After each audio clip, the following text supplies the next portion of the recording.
Bonjour et bienvenue dans cette vidéo qui va parler de quoi? Qui va parler du passage à la retraite.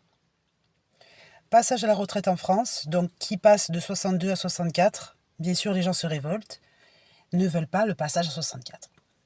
Alors, moi, mon avis, c'est quoi? C'est-à-dire que là, en fait, il y a deux vidéos. Ma première vidéo, celle qui précédente, donc, et qui dit... rappelez-vous que si vous travaillez, c'est grâce à votre travail que vous pouvez vivre.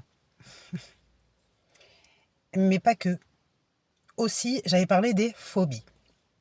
C'est-à-dire que c'est la phobie pour moi qui a permis l'entrée dans l'emploi, l'action, etc. Ok, donc peut-être que si dans 20 ans vous voyez mes vidéos, vous pourrez les connaître. Parce que pour l'instant c'est long, il y a tellement de monde dans le monde que voilà, à part d'être célèbre.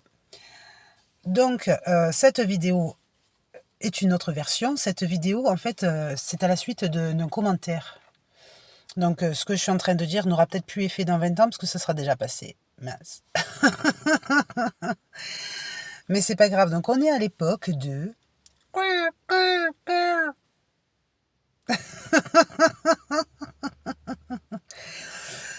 du moment de décision sur les retraites. D'accord? Et donc on se dit, qu'est-ce qu'on fait? Est-ce que c'est bien de partir à la retraite? C'est-à-dire en fait de s'arrêter de travailler à un moment donné. D'accord? L'idée c'est non, mais oui. Alors pourquoi? À cause de l'exploitation. C'est-à-dire qu'effectivement, en fait, la gestion a tendance à exploiter le salarié, d'accord? Donc ça veut dire qu'en fait, le système social peut abuser et réabuser des situations de chacun. Et c'est vrai. C'est-à-dire le système d'exploitation, ce n'est pas de l'esclavage, mais ce qui est de l'abus. L'abus du pouvoir politique peut-il mener une population à trimer, comme on dit, sans récompense concrète à cause de ce qu'il peut se permettre d'augmenter les prix de partout, à cause de ce qu'il peut se permettre de baisser les salaires, à cause de ce qu'il peut se permettre d'imposer, etc., etc. Le nombre d'heures, pas d'heures, quand, comment, pourquoi. Et on a vu le témoignage de certaines personnes qui, par exemple, là, c'était l'exemple du Danemark. D'accord? Et le Danemark, donc ce sont les Danois. Au Danemark, en fait, ils ont valorisé la retraite à partir de l'âge de 70 ans. Donc, témoignage de la situation, enfin, si j'ai bien compris, hein, que je dise pas n'importe quoi. Témoignage de la situation, on a vu, en fait, des personnes qui pleuraient. Concrètement, de ne pas avoir réussi à vivre concrètement et de devoir obliger le corps qui, lui, ne veut plus suivre le mouvement de la société, à un certain âge, c'est normal, pour continuer de vivre. Donc ça veut dire qu'à un moment donné, le corps signale, oui ou non. Qu'est-ce qu'on fait, qu'est-ce qu'on ne fait pas? Et le problème, c'est qu'il n'est pas seul corps à faire.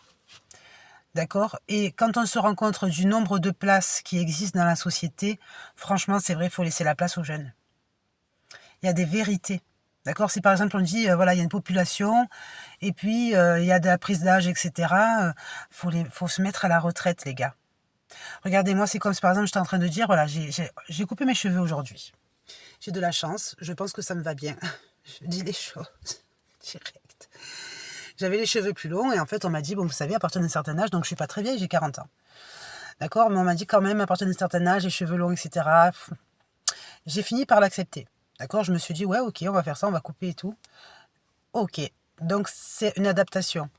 Par exemple, je suis en train de me dire, à partir d'un certain âge, il faut laisser la place aux jeunes qui veulent travailler, qui veulent vivre, qui veulent construire leur vie, qui ont des ambitions, qui veulent avoir une famille, qui veulent nourrir leurs enfants, d'accord, quand ils sont en âge de reproduction, etc., etc., d'accord, la nature. Une personne âgée, c'est pas parce qu'elle vit plus tard que tu vas la faire vivre. Mettons, on vit jusqu'à 130 ans, tu vas me faire travailler jusqu'à quel âge? Jusqu'à 90 ans? Mais le reste, la population qui arrive derrière, elle naît aussi. Et elle a besoin de vivre.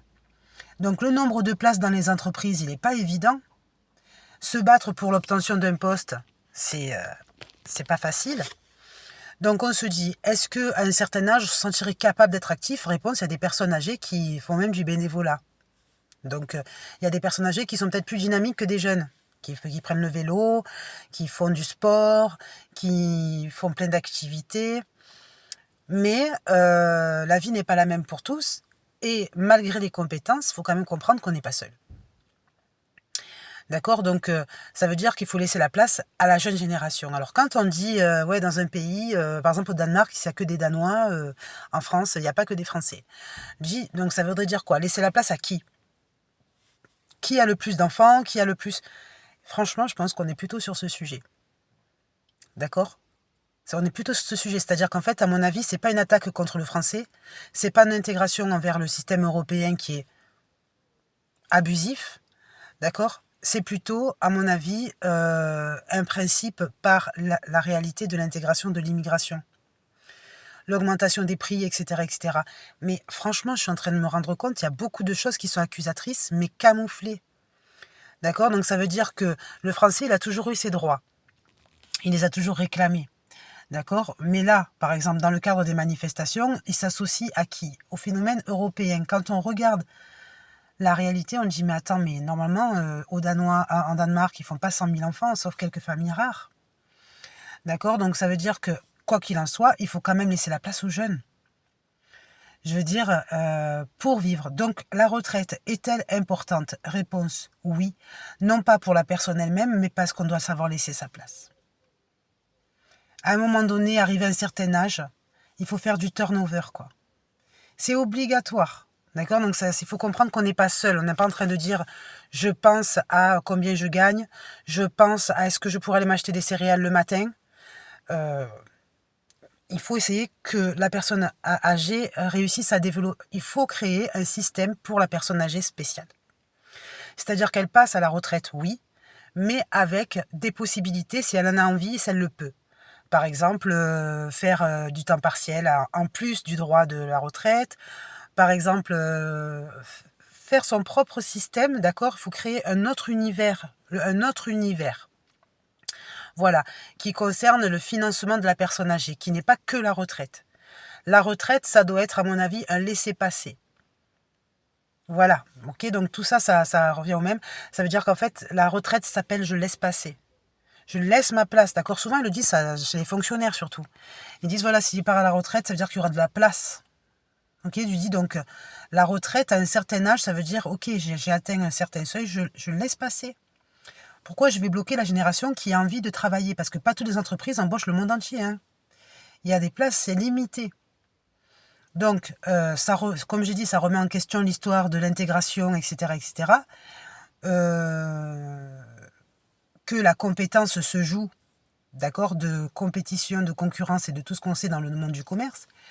Mais oui, à un moment donné, la génération de la retraite doit être capable de faire comprendre à la politique qu'il ne s'agit qu'un des laissez-passer, d'accord? Je te laisse ma place. Par contre, donc, travail. D'accord? Par contre, c'est vrai que les technologies, etc., les métiers changent, ils n'ont pas le même métier. Donc, laisser la place à qui, quoi, comment, il y a beaucoup de métiers qui disparaissent. D'accord? Il y avait des métiers dans le passé qui ont disparu aujourd'hui. Et ça, c'est quelque chose qu'il ne faut pas négliger.